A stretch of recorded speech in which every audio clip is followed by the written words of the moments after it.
Hello, Book Talk. It's Shelley. I've had a bit of a cold this week, so my voice is going to sound funny. It's fine. But this book was so fantastic, I needed to make sure I gave it a review. It's Lessons in Chemistry by Bonnie Garmus. It was published in April of 2022, and I think it's been on the bestseller list and at the very, very front of Barnes & Noble ever since then, with good reason. When I first saw the cover, I was like, oh, it looks like a little rom-com or like Bridget Jones' Diary. So I didn't have it very far up on my TBR, but I reserved it on Libby and I had to wait and wait and wait. At one point, there was like 1,000 people on Libby waiting for this book. And I think they have like over, my library chain has over 100 copies of this book. I'm going to probably get into some spoilers. This story follows a chemist named Elizabeth Zott in the 1960s. If you remember correctly, the 1950s and 60s are often romanticized as the heyday for the United States of America. It's the part that we think of as when America was great. It was when the women were at home and the men worked. And for whatever reason, millions of people across the United States wants the U.S. to go back to that time. They claim that they want to give people choices, but this book is very detailed as to how the 1950s and 60s and even the 70s were not a choice for women. Elizabeth Zott was an incredibly intelligent, forward-thinking female chemist who couldn't even get a degree, or I think she didn't get a bachelor's, because she was graped by a professor in her college. Let's say that again. She wasn't able to complete her master's degree because the school chose a male professor over her.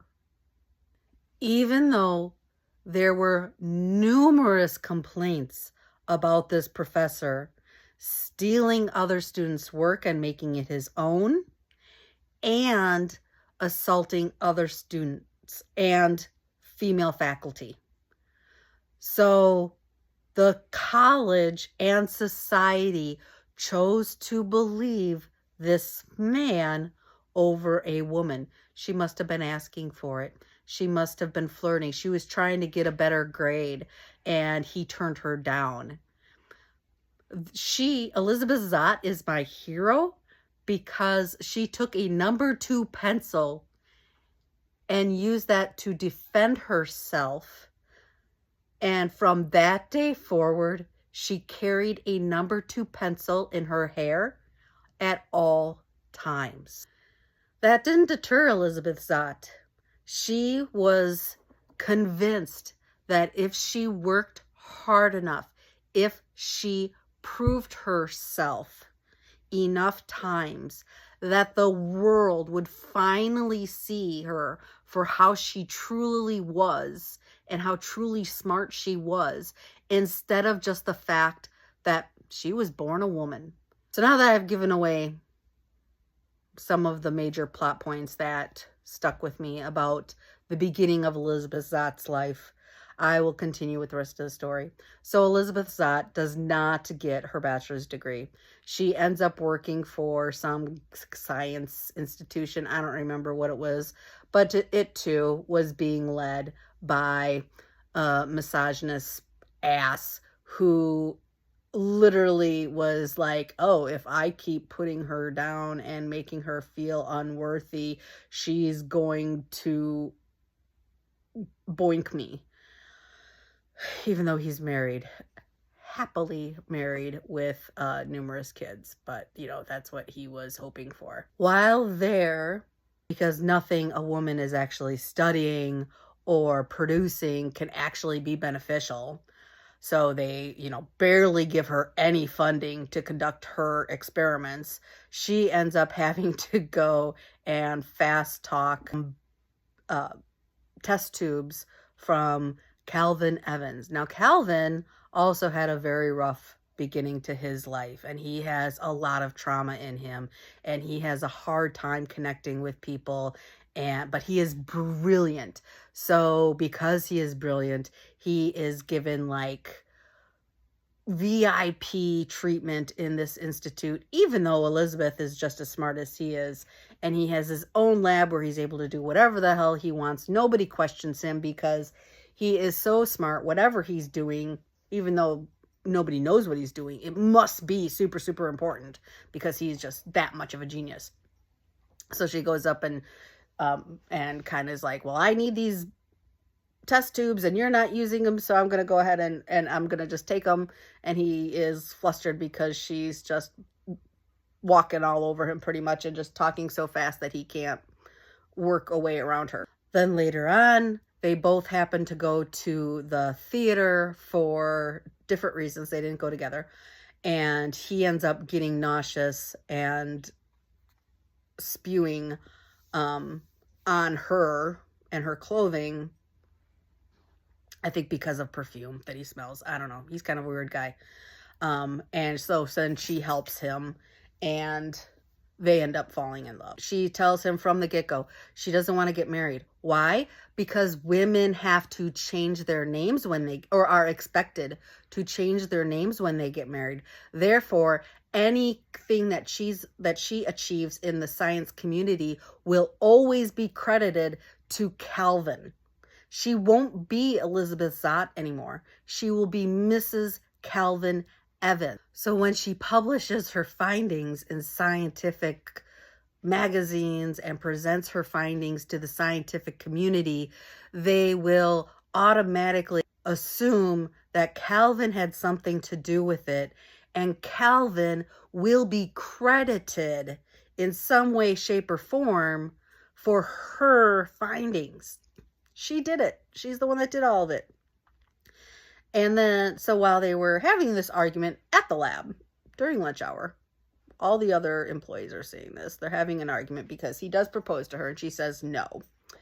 And explains to him why. And he doesn't get it. So he is a brilliant, wonderful man, pretty open-minded, doesn't mind her working, doesn't, you know, isn't as pig-headed as all these other men are, but he still doesn't get it. He doesn't understand that by her marrying him, it will lessen everything that she feels that she is and everything she is trying to do and prove by keeping her. He doesn't realize that when a woman gets married, she ends up giving away and losing part of her identity. In the 1960s, this was very unheard of. A lot of her colleagues and even the female colleagues that she works with were all about, you know, oh, you're only in the science community because you want to find a really smart, rich guy to marry. And then once you get married, you're going to quit the science community and go ahead and have a bunch of smart babies. That's not what she wanted. But that was the kind of backlash she was already facing just by dating Calvin. So they do end up moving in together, and they do end up getting a dog that, honestly, the dog is like some of my favorite parts in the book. His name is 630 because that is the time that he joined their household. And he is really, really smart.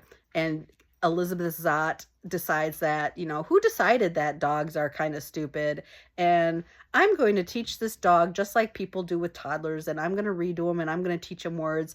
And by the end of the book, I think he's up to like 600 or 900 words. Really, really smart. And I'm going to let you know right now, the dog does not die in this book. Okay? The dog is safe. 630 is safe. But he also had a very traumatic upbringing, and he comes with a lot of issues when he enters the house, but he is loyal. He loves Elizabeth Zott with all of his heart. He would do anything for her. He would sacrifice himself for her. He is just the sweetest dog. Anyway, she goes into work early one day, and Calvin decides to jog into work. And because he is such a VIP at this institution, he's able to bring in the dog, even though the dog is, they had a big problem with 6:30 coming to work with them. But because Calvin is so valued at this institute, 6:30 is able to go. So they just passed a leash law in their city. So Elizabeth Zott has convinced Calvin to, get the leash and use the leash, even though 6:30 doesn't need a leash because he's so smart. Well, it's raining. He starts jogging, and unfortunately, he has an accident and passes away on his way to work when he's driving. 6:30 is fine. The dog's fine. But Calvin passes away. So then Elizabeth Zott goes into a huge, huge depression. She doesn't want to work. She doesn't want to do anything. And then it comes out that even though that they were using BC, she is now preggers. And so she ends up getting fired from her science career because she is preggers, even though she's like 3 months pregnant at the time. And, but they fire her. What's hilarious is that all of the male scientists in this institute were coming to her for a second set of eyes and asking her questions and asking her to solve things for them in their papers and in their doctrines and stuff that they were publishing and working on. And she would help them. She didn't hold grudges. She just helped them. But yet when it came time for her to need them to stand up for her, they didn't. They let her get fired. Then she goes back to Calvin's house because, he paid it off and everything. He had, unbeknownst to her, put her name on the title somewhere, so she didn't have to worry about the house or about housing, which is a privilege. And then she ends up ripping out the kitchen and making it into her own lab at home so she can continue her work there. Again, with the mindset that if I just work hard enough and I prove myself enough, then everyone else will acknowledge and see that I'm enough too. We're always enough. Anyway, so there she is, pregnant. She's ripping apart the kitchen. She's making a lab in her own home. The guys from work are still coming to her house and asking her for help with their paperwork. She starts charging them, every time I have to answer a question, you're going to give me so much money. So that's how she makes money now. And then her daughter is now, 3 or 4 years old.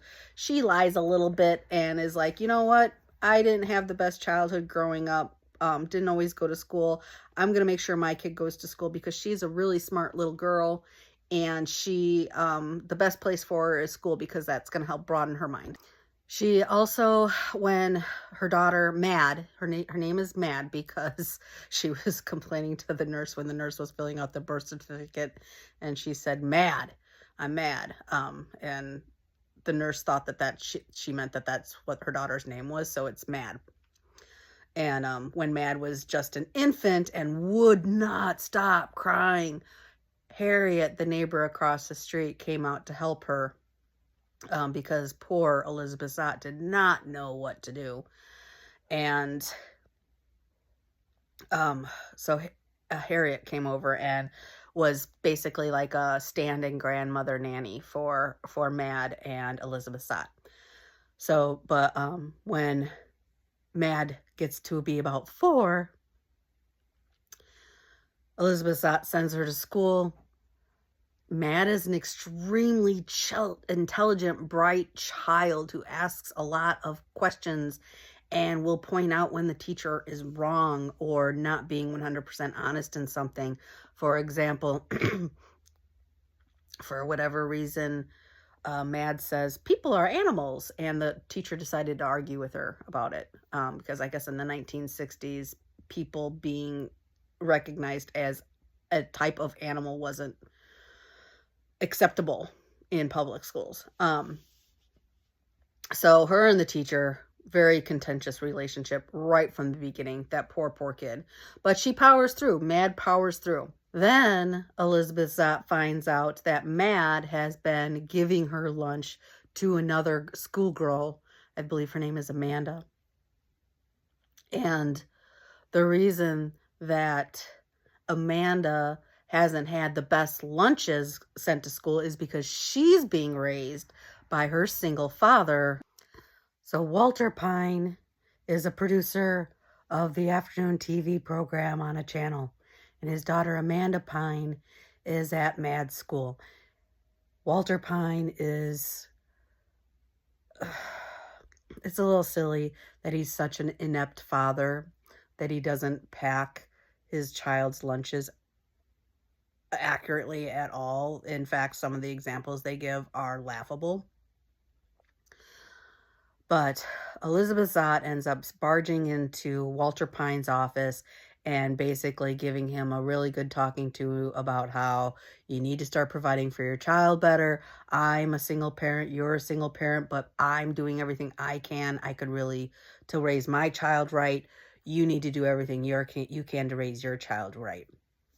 And he is just blown away by how he perceives her, that she's an intelligent, beautiful woman, and hey, you know what? Why don't we do a cooking show with her on it?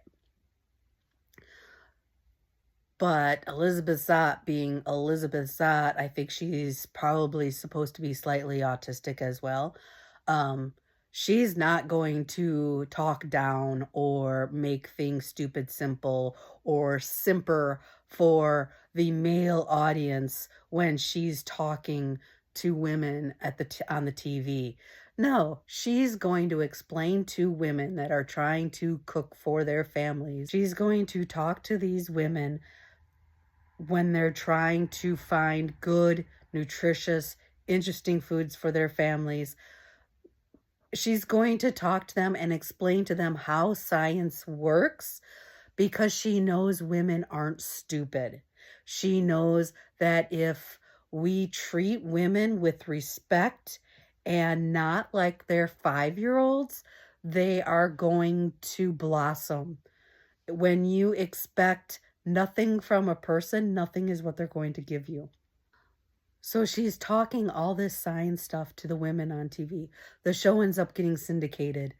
But again, there's issues because, she's not playing by the network's rules. She's doing what she wants. They don't understand. It's very much like Mad Men, where, you're supposed to do this, and this, and wear tight clothing and smile and look pretty and wear high heels. And she's like, F that.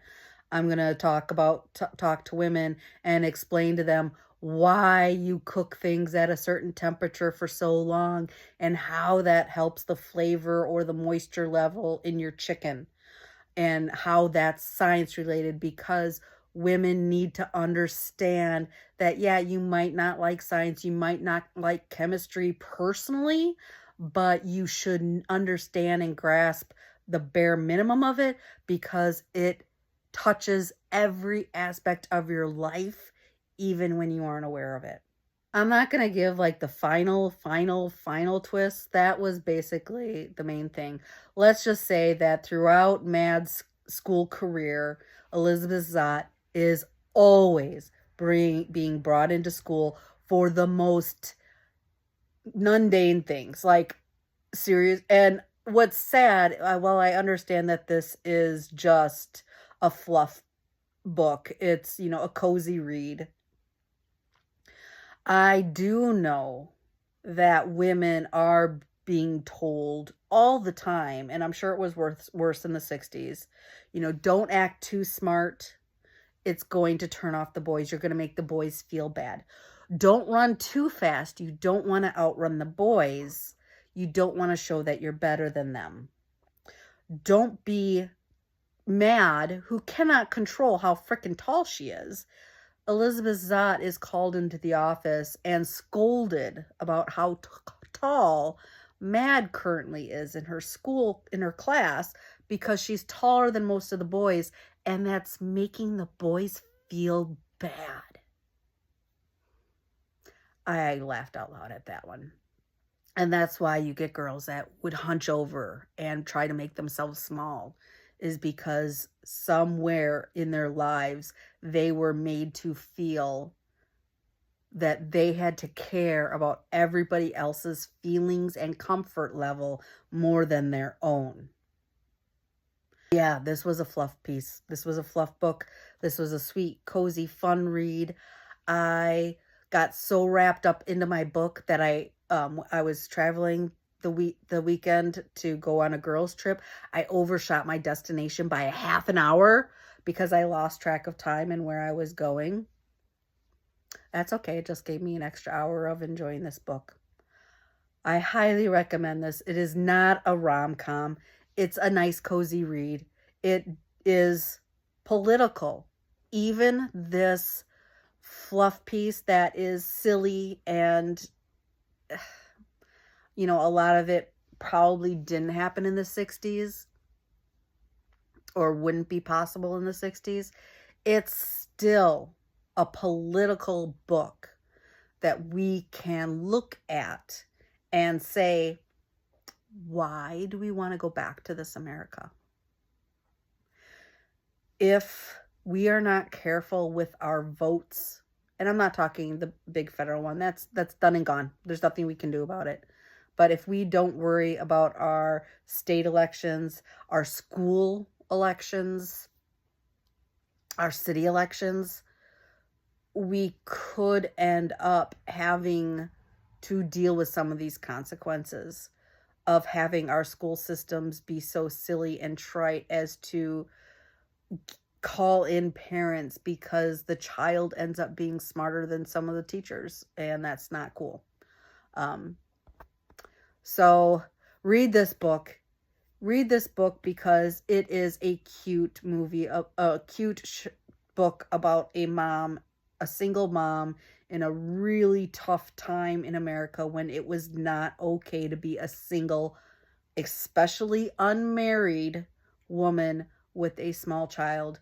Read this book because it's about a woman. Granted, she is white, and there are